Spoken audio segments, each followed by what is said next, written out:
Primary Tourist, Chapter 20. Yeah, to tell you the truth, I don't know if I came across the way I really wanted to with her. Do you know what I'm saying? I don't want her to think I'm this, loose cannon that just explodes with anger after a while. Not good. I hope she doesn't think that. What's that? She could figure out where I'm coming from? You think so? I hope so. If not, it'll be back to the ever infamous Plan B. That's one thing about me, if I do say so myself. I always come up with a Plan B. And make no mistake about it, sooner or later, you always need a Plan B. At least I do. Like the 12 Carnival.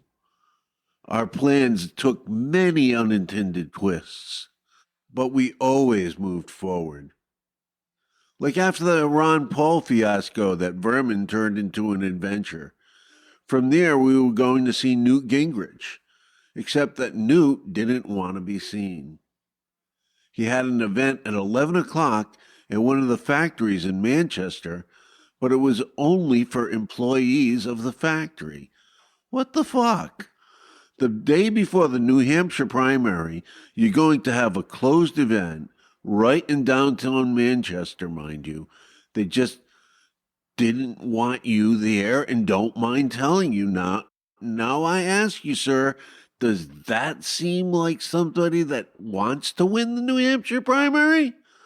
Sometimes it's fucking baffling when you have to use Plan B. What was happening was that Newt was getting so weirded out by Occupy that he'd do anything to avoid them. Even piss off voters. New Hampshire voters. The day before the New Hampshire primary. Weird. So, Plan B, we grab a drink at the Radisson.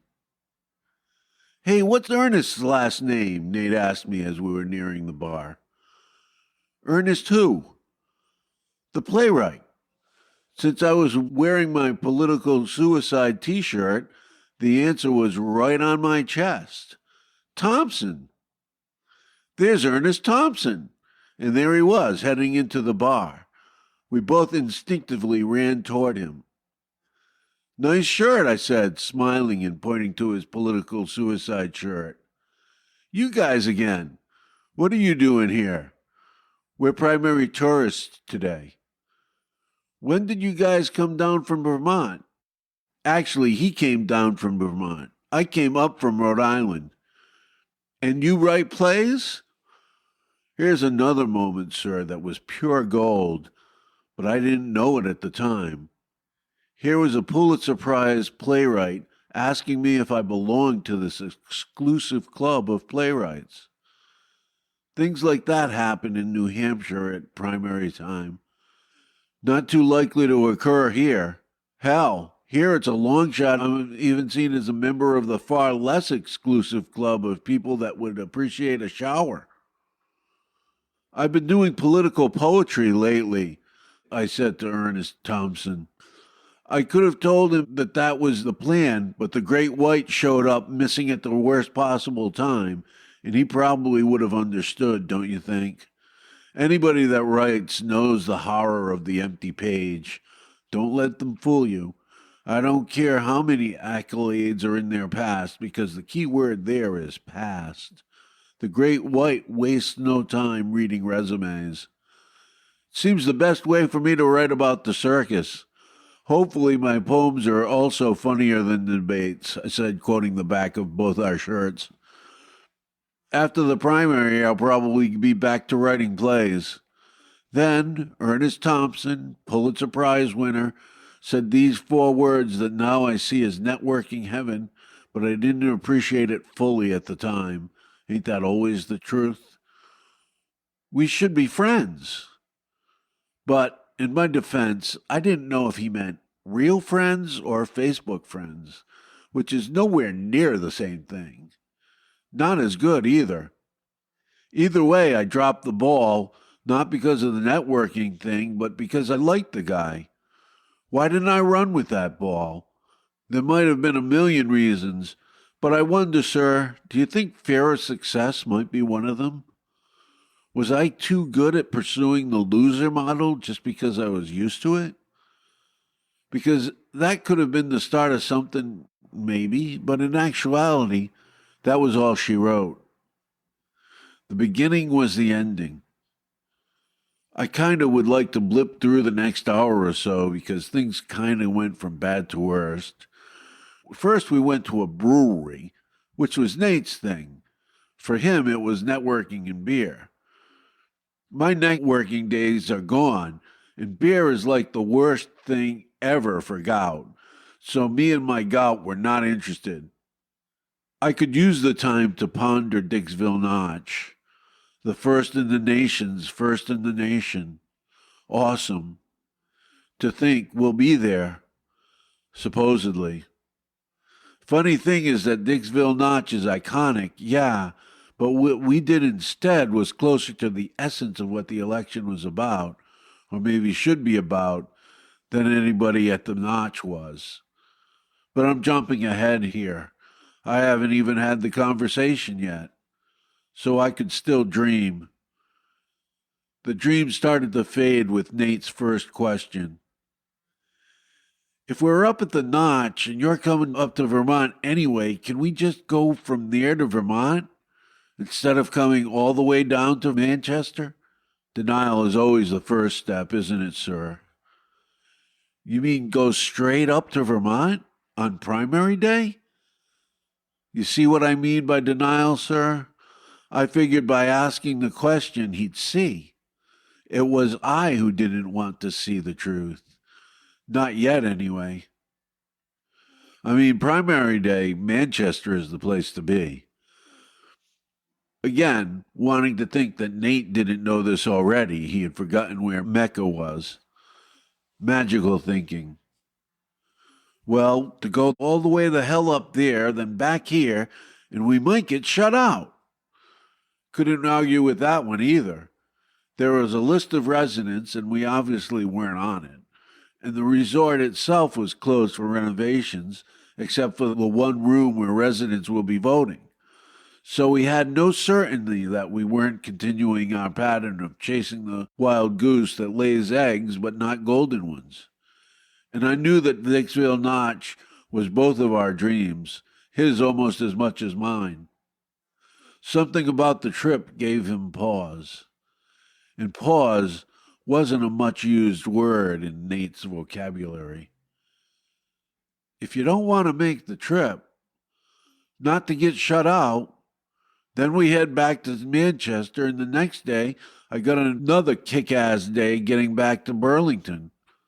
Lots of miles just to get shut out. What could I say? We won't get shut out? I'll tell you, sir, I couldn't promise that. I knew it and Nate knew it. What we've been doing more than anything else is getting shut out. It's a bitter pill, whether it be administered by Ron Paul, that swine Gingrich, or any of them. I may hate them all, but that doesn't mean I didn't want a ticket to the carnival. How much more bitter would it be to be shut out high up in the mountains in the middle of winter, the thermometer approaching zero, with no room at the inn? Okay, give me a minute. I'll come up with a plan B.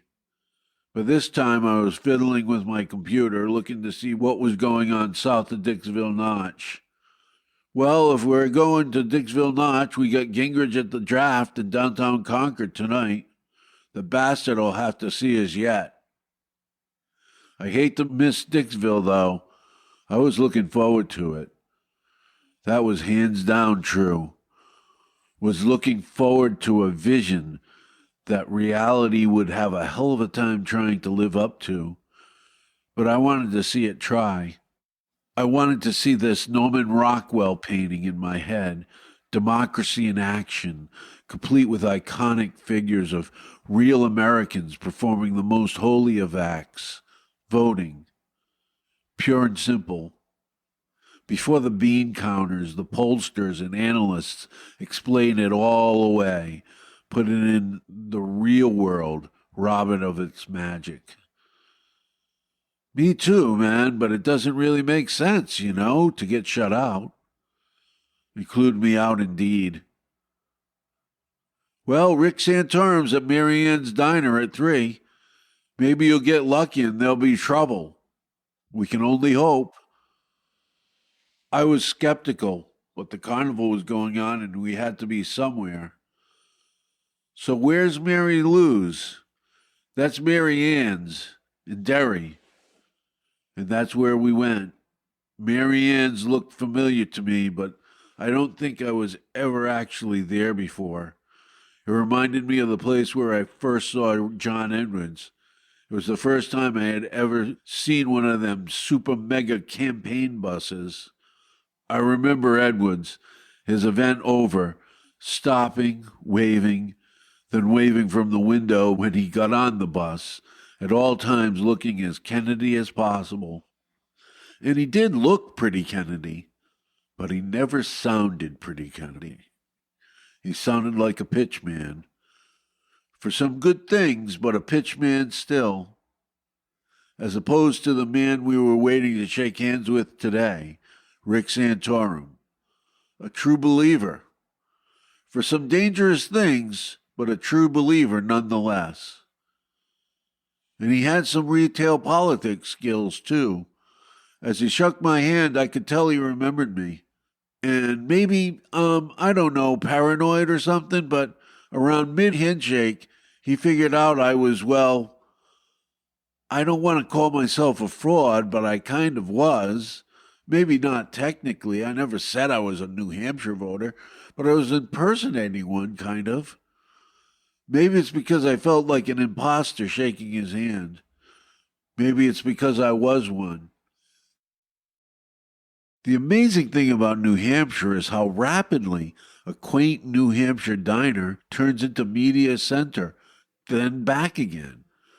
This sleepy, pretty cool diner was hopping, leaving very few seats and no two together. There was a single at the counter. Nate gave me a go for it nod, so I grabbed it, where I had a good view of a very so-so event. Basically, we shook the hands of a middle-of-the-pack pretender, not even hearing any words from him. Yet every single person there soaked up the event, the only game in town as far as I can tell. I was sitting next to, I think it was a Polish reporter. The guy interviewed me. Who knows, for all I know, I might have been known as an expert all across Poland for one night. My luck. My 15 minutes of fame was a footnote in a foreign language. E.J. Dion liked my political suicide shirt, or so he said. You know who E.J. Dion is, don't you? He's pretty big among NPR geeks like me. All the anticipation, before you know it, led to naught, as it always does, not just in New Hampshire during primary time, but everywhere. Nothing like December 26th to make us realize Christmas isn't all it's cracked up to be. In New Hampshire at primary time, after the event, there was, if you're doing it right, the open road. It had been 8 long years since I had the luxury of the open road. At that time, boy, I didn't know how good I had it. Not only did I have the open road at my beck and call, but it was my first go-around at the carnival, and there's nothing like the first go-round. Isn't that always the way, sir? Except for walking. I don't remember the first time I walked, but I doubt it could be as big a thrill as the next time. I mean really walk. None of this almost not making to the toilet bullshit. But other than that, the first time, man, you can't beat it. One of the coolest things about the first time is it's kind of graded on a curve, if you know what I mean. Next time, the second time around, everything will be perfect. Hell, I'll even nab the great white. I'll figure out where he's hiding by then, for sure. Aside from all that, though, something about making the quick exit in order to make another entrance is a new place that's central to the New Hampshire experience. And the time between you can use to put the event and the candidate in perspective. And in New Hampshire, What's going on outside the window while you ponder is striking once you get away from the cities. The cities, especially Manchester, tend towards the gritty in a blue collar kind of way. But in between cities were college towns, majestic mountains, picturesque lakes. A little piece of heaven, actually. So much so I even knew it at the time. Because so much I now know to be heaven, at the time I took for granted. But not the open road, not in my Volvo. It's the only car I ever really loved. And like everything else, it was all gone in the blink of an eye. Wasn't 2004 just the blink of an eye ago? 9 years ago. Really? Was it really 9 years ago that we knew the enemy and he was us? And by us, I mean Rumsfeld, Bush, and Satan himself, Dick Cheney. They're all gone now, and don't get me wrong, good riddance, but really, are we all better now? Maybe it isn't fair to be down on Obama for not being the knight in shining army, which he never claimed to be. But hell, a lot of those votes he got were from folks that wanted to believe in something, in someone. They feel cheated now, maybe even a little angry, but more often than not, more than anything else, resigned. I know how that feels. You feel like the dark ages are finally over, like it's finally time for the Enlightenment, or maybe time to walk again. I've been down that road too. Then, because you can't deal with the sorrow, you turn it to anger because it seems better in the short run. But in the long run, the only thing worse is actual hatred. It leaves something like a cancer in your soul, a visceral clot that'll only hurt you, maybe even kill you. Look at these Tea Party yahoos. They got this hatred for Obama going so bad they can't see they're killing themselves. Politically, I mean. So where was I? Oh, yeah. 2004 was just a blink of an eye ago. And just that long ago, I was a sap that thought, like a lot of other people, get rid of Bush and Shangri-La would come back. The whole fucking country would be young and innocent again, like we were born again virgins, you know what I mean? The funny thing is, I never realized that people loved him as much as others hated him. Just like Obama, when you think about it. But that's the thing about the carnival. The good guys and the bad guys meld into each other after a while. But who thinks of that their first time out? I'm sure as hell didn't. Thinking too deeply just harshes you mellow, like the kids say. That's what's so weird about the carnival. It's cloaked in these extreme terms. In every election, if you believe the contestants, it's the most important election of all time. But what's really being sold when all's said and done? Hype and mostly superficial shit. Who's got the most winning smile? Who would you like to have a beer with? Who's the most likable? Oh, yeah, there's lip service to, who's able to fill the shoes that belong to the most important person in the free world. But, those three questions I ask: who's got the winning smile? Who do you want to have a beer with? Who's the most likable? You better score high on those or you'll never be president. Take Dennis Kucinich. He had some good ideas. I don't know if he'd make a good president or not, but fact is, he's so short, he'll never be taken seriously no matter if he's got the best idea since sliced bread. This is the dark side of democracy. Putin doesn't have to worry about how telegenic he is. That's for sure. What's that old saying about democracy? It's the worst system of government except for all the others. All of it, the good and the bad, are obvious if you're paying attention to New Hampshire. In 12, it was mostly bad, worse than bad, boring. Like after the Centaurum event, we went down to Bedford to see this really lame attempt by Romney to be this more American than Jesus and so selfless, but rich, of course. But gosh, he's American, even more than he's Republican. To top it off, Pawlenty was there, and he was as stiff as he was on tax day in Boston Commons.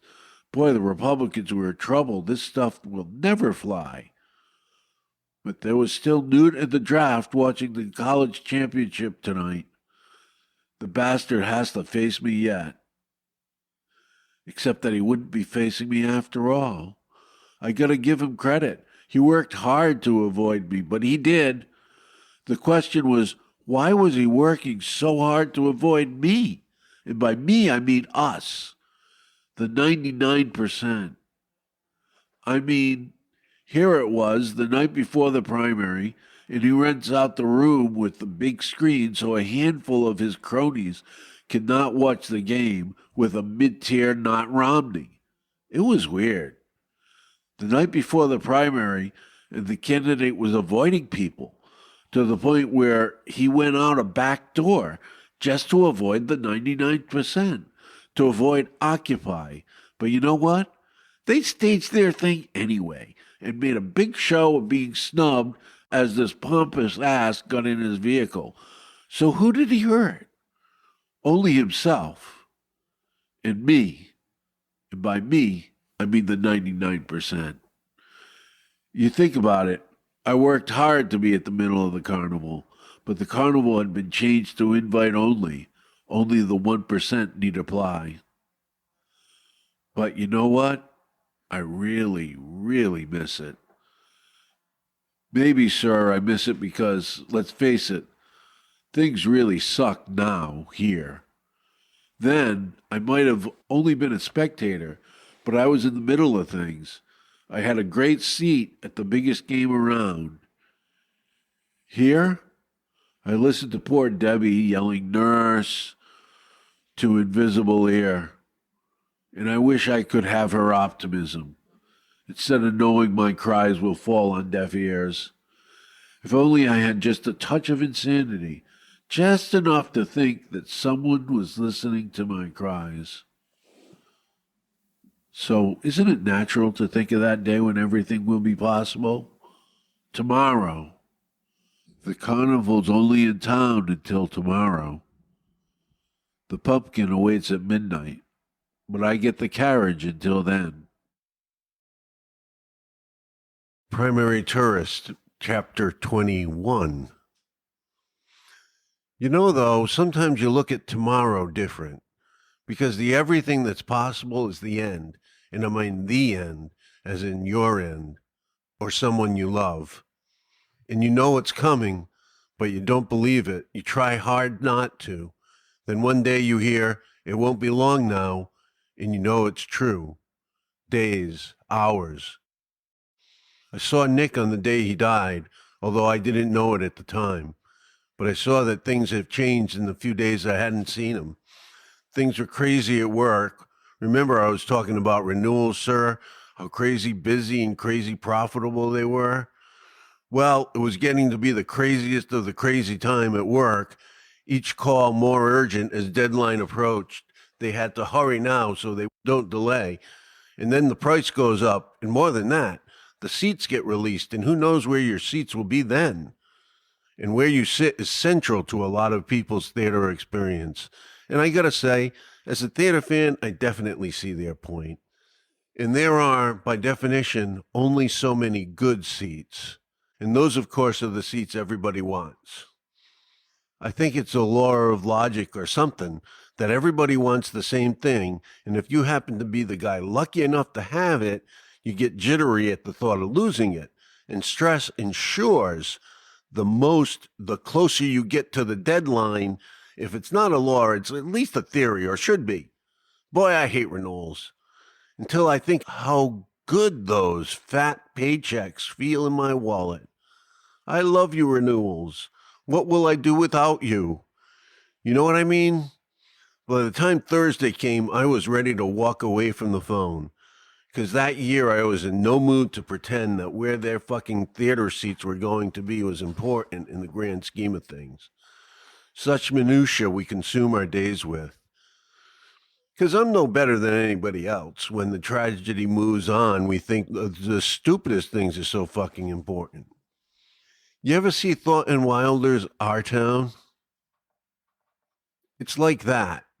He nailed it, and seeing the play was transformative. But you know what? Even after seeing it, all of my time was consumed with stuff that really didn't matter, except when you couldn't avoid the important stuff because it was staring you right in the face. Like the day Nick died, the first thing I noticed was that he needed oxygen, and he was unconscious, or at least unresponsive. Yeah, things have changed the last few days, Bill said when he saw me looking startled. Of course, I knew that there would come a day like this, and I knew that it would be sooner rather than later. But you never think that today will be the day, sir, do you? I think actually what's more accurate is you never feel that today's the day he'd need oxygen, that he'd be lying unconscious. Not today, not yet. Magical thinking. We all do it. We all need it. And I was still doing it. Even though I didn't speak to him the whole time I was there, didn't even say goodbye because I didn't think he even knew I was there. Although now I wonder about that. Even when my eyes weren't liking what they were seeing, I still was thinking I'll see him tomorrow, if not tonight, after another crazy day at work. Well, I didn't get there that night. And that was the night Nick died. April 24th, 2008. One of 3 dates wrapped in infamy for me. And no, the other two aren't December 7th, 1941 and September 11th, 2001. Yeah, lots of people died both those days. They were senseless days. And my nephew was at the Towers subway stop when one of the planes hit, and it touched everyone. I know, but thank God, everyone I personally knew was okay. Not like April 24th, 2008, or November 3rd, 1997, when my mom, Nona to so many, left the earth. There will never be one like her. I know everyone thinks that about their mother, but I happen to be right. What's that, sir? Oh, the third date. That would be October 3rd, 2012, the day the stroke visited me and decided to never leave. But back to April 24th, 2008. Wow, what a day. For one thing, it was a bitch of a day at work. Well, you could tell it was going to be, right, sir, based on what I told you? There was less than a week to go with renewals, and people were starting to freak out, imagining these vultures ready to pounce. So, of course, our long-term patrons feel they have to protect their second-row center section aisle seats like they were their young. It wouldn't do to let them go, they'd inform you. After all, I was there when the legend founded this theater, and we had to pretend to be in awe. And don't get me wrong, we were when it came to the legend himself. It's a cliche to say it, but he built theater in this town. They didn't call him the legend for nothing. Jesus, he had chops. He really did put Providence on the map. And they did win a Tony a long time ago. But those things always keep. No, the legend had gravitas. It was the posers on the phone that were glomming onto his light that burned my ass. Find your own fucking light, you know? Every now and then, you'd run into real almost legends, but they usually underplayed it. But not always. I mean, let's face it. Theater people have a way, don't they? And every now and then, you run into the worst kind of all. The guy that was as important as he thought he was, and as big an asshole as you thought he was. There were always plenty of them around deadline time, lying low, ready to really fuck you up. I was glad to see the work week end. When I got out of work, I was beat. I decided not to go to hospice, to rest up, to take in a long day mostly at hospice tomorrow. I didn't know that, but tomorrow it would all be over. I didn't hear my roommate's landline ring with the message of Nick's death. I was asleep in the room next door. It was the next morning when I got the message. Although there were no tears, I had never heard so much agony in one voice as I heard in Bill's voice. Yet it was a beautiful spring day. For some reason, it was important for me to appreciate that because I was living. Even now, I try to appreciate being alive, but it's kind of hard these days. Wasn't easy that day either. I was up very early, so I didn't call Bill for a while. Hi, Bill. It's Spike. I got your message. Thanks. There was a silence. Is everybody home? Everybody was home for one son that was in California, and the wake and funeral details hadn't been worked out, and everyone was holding up as best they could. I think I said, like we all say, if there's anything I can do, but I knew there really wasn't anything I can do. Wasn't anything any of us can do, no matter how much we wanted to. You ever wonder, sir, why the world is so fucking unfair? I have to say, I've known some real shits that have done pretty well, and then there's Nick, or my sister, just given the worst hand. My sister used to take several trips to the hospital every year, then died in her 40s, and Nick had just turned 32. Why? I mean, what did they do to deserve any of that? How can you think there's a God that's got your back? What's fair about any of it? I'm not talking me now, other than being in this piss hole. Nobody deserves that. But other than that, I deserve everything I got. I was a time bomb. I'm lucky I survived the explosion. I gotta go, Spike. I'll let you know what's going to happen. I don't know what I said, but I know it wasn't enough. How could it be? And the call was over. It was still a beautiful day, and I had no idea what to do. My memory of that whole weekend is hazy. The next thing I remember is going into work on Monday, and my boss asked me, "How's your nephew?" I shook my head, and she knew. "Can I leave early tonight?" The next day was the deadline, but you can tell that was the last thing on either of our minds. Of course. When is the funeral? Tomorrow. I'll try to get in afterwards. Don't worry about it. We got you covered. After something like that, it's hard. I'm so sorry. It's so sad. The rest of the workday was as crazy as all the other days around renewals, but I didn't mind it as much. And I definitely wasn't as excited by the next payday as I was in the years past. All carnival stuff, really. Even extracting the paycheck was part of the carnival, not a matter of life or death, which were the only matters that seemed important to me at the time. It was crowded at the wake, mostly people I didn't know, people that Nick touched, or friends of the family. In the back, there was a slideshow, a remembrance, a tribute to the chock-full life Nick had. It was all there, all the way back to Korea, pictures I had never seen, a mirror back to happier times, a life in pictures. Is that what we have, sir? Photos? After all is said and done? I like to think not, especially someone like Nick. I like to think that it's more about how you've touched the people still here. But you know, there was a picture I took of Nick that was there, and every time I saw it, I smiled. Remember the day in Gettysburg when I took it? He was looking down the gun of a Union soldier, or was it Confederate? The thing is, he kept his smile, no matter what was pointed at him. You know, it's not necessarily the big things that make all the difference, even in my own life. I know that I've said things that I even forgot, but would have a big effect on somebody else. Maybe I wouldn't find out about it for years. I can only hope that more of those moments are good than bad, but I know I haven't been perfect, far from it. Who is, I guess, right? That's one of the things that's so great about photos.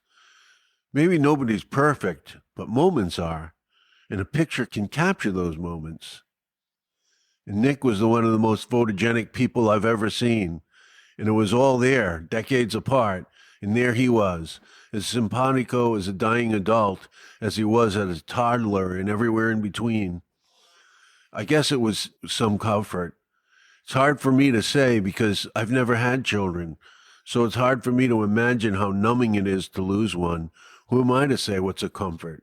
Is anything really a comfort? But as humans, we hold on to what we can as comforts, no matter how small it may seem. That I understand since I've lived in this asylum. Then there's the other thing. As long as he's a toddler, a kid in a little league uniform, a military man proudly displaying the flags of both the U.S. and Korea, even smiling the crooked smile of paralysis due to cancer in a cool sports car, then he's not totally dead. He, just a little bit, is still alive. Here he is, still with us, kind of. And we can smile through the tears for a very little while. The next day was the funeral, and it poured. I could hear my mother say, "Even God cries," in Italian to me. And God was crying in '08, but laughing too. Before the burial was a celebration of his life, and each story told made us all that knew Nick for decades remember the scared kid. As competitive as he was simpatico, as he was curious, as he was dignified. I remember the kid that loved to win almost as much as he hated to lose. When my brother described Nick's look of joy as he accumulated countries in Risk, or was it money in Monopoly? The point was that Nick was winning, and he was enjoying it, and I remember that look. And I remember the kid, knowing 5 words of English, ran away from home, only to be found and returned by my brother-in-law, who was telling the story while the whole gathering laughed. Wasn't that something?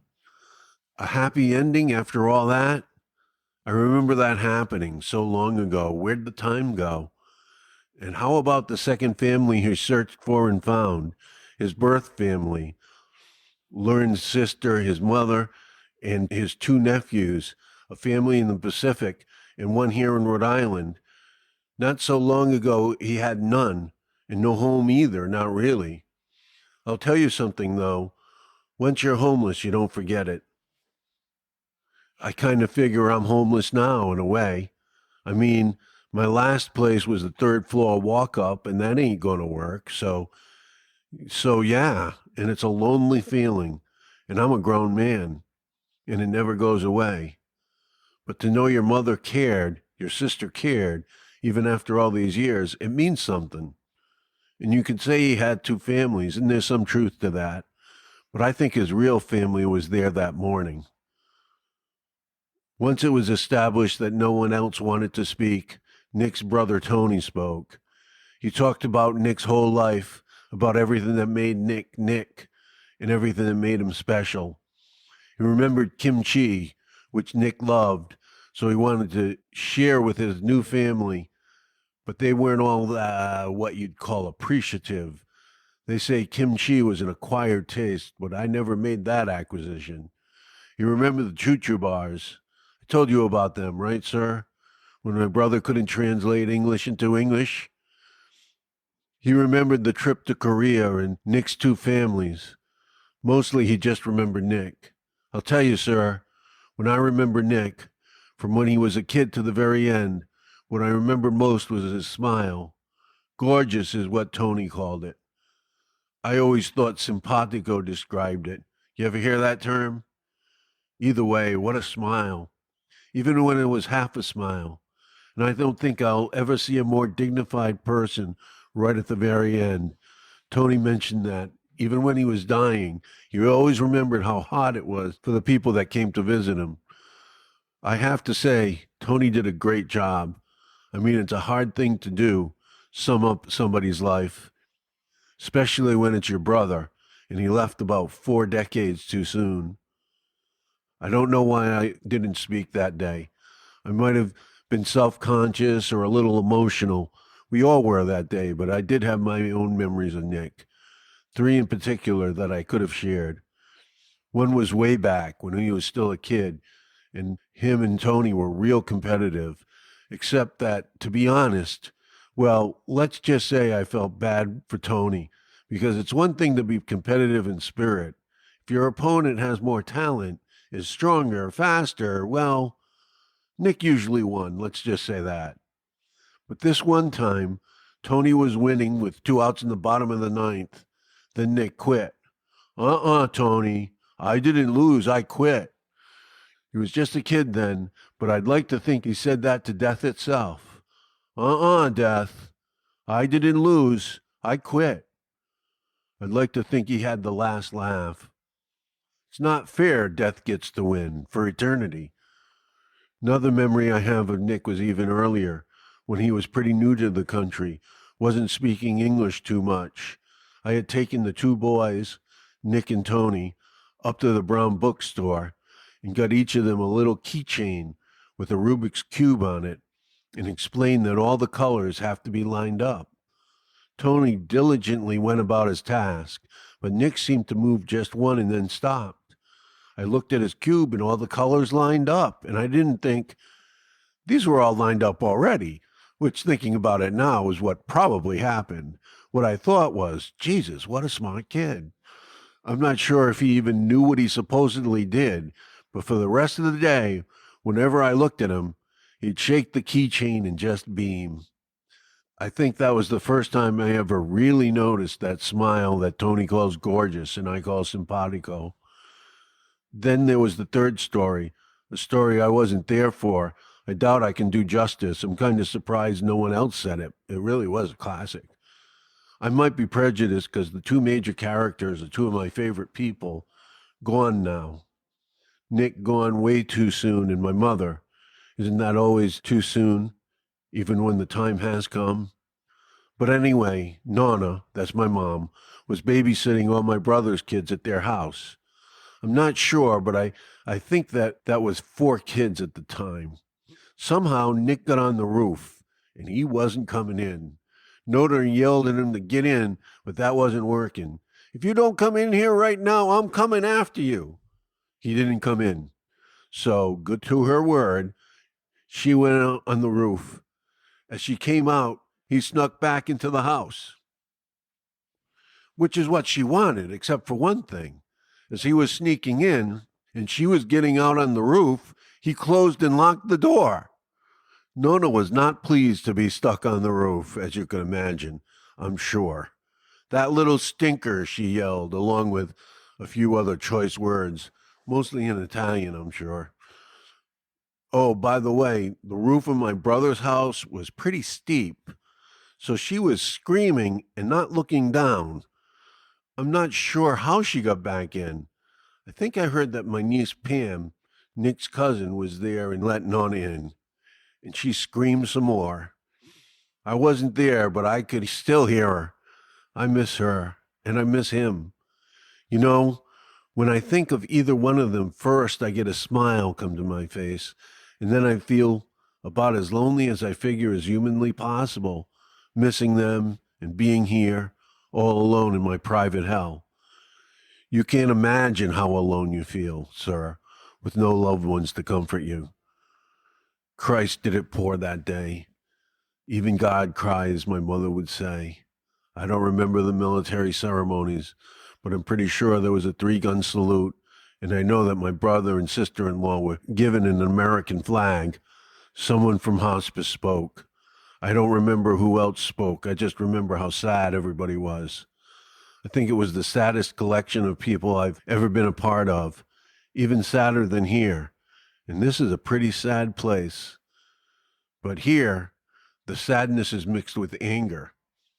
Anger in the long run tears at your insides, but in the short run gives you some relief from a sorrow. There was no one to be angry with at the funeral, except God, I guess. That never really did it for me. It always just makes me feel so incredibly lonely. I felt lonely and sad, mostly sad that day. After the ceremonies at the cemetery, everyone went to my brother and sister-in-law's house. The sun started to come out, but I don't think anyone's mood was lighter. I remember the centerpiece of the living room. There was the American flag from the funeral, and on top of it was a picture of Nick that I took in much happier days. It was taken on a trip me, my dad, Tony, and Nick took to Gettysburg. He was looking down the barrel of a gun of a Yankee soldier carved in a chunk of granite. While looking down that barrel, he was smiling. Years later, half his face paralyzed, he managed to smile while looking down the barrel of brain cancer. If he can manage to do that under those circumstances, maybe I can smile at life from inside the asylum.